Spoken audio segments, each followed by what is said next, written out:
তো welcome guys, আবার চলে আসলাম নতুন একটা ব্লগ নিয়ে, যেটা হচ্ছে মেরে ইয়ার কি শাদি হ্যায়। মতলব আমার বাবুদার বিয়ে ছিল, তো সেখানেই আমরা সবাই মাঞ্জা দিয়ে গেছিলাম।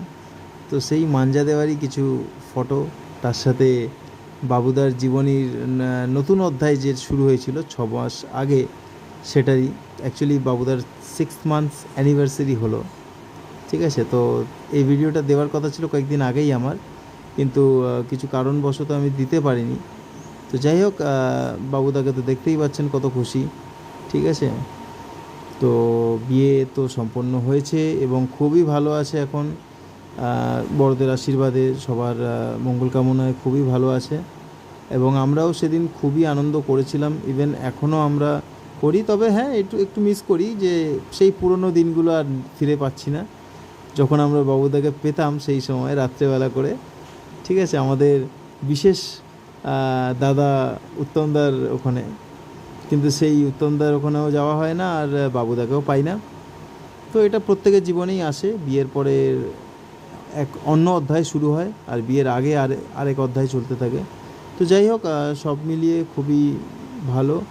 বৌভাতও ভালো হয়েছিল, খাওয়া দাওয়া ভালো হয়েছিল, দারুণ একটা ফ্যাবিউলাস টাইম কাটিয়েছিলাম আমরা।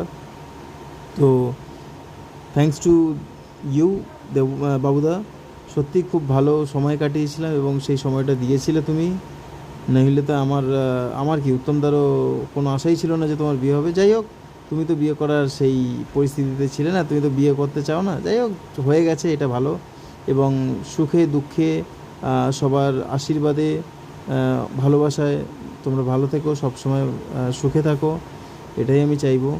এবং আমাদের যে সম্পর্কটা, সেটাও খুব ভালোভাবে কাটুক, থাকুক, সারা জীবন যেন এভাবেই থাকতে পারো তোমরা হাসি মুখে, সঙ্গে আমরাও।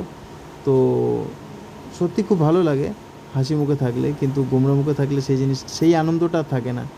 তো যাই হোক, সব মিলিয়ে বলবো ভালোভাবে থাকো। ধন্যবাদ তোমাকে এত সুন্দর দিন দেওয়ার জন্য। ভালো থেকো।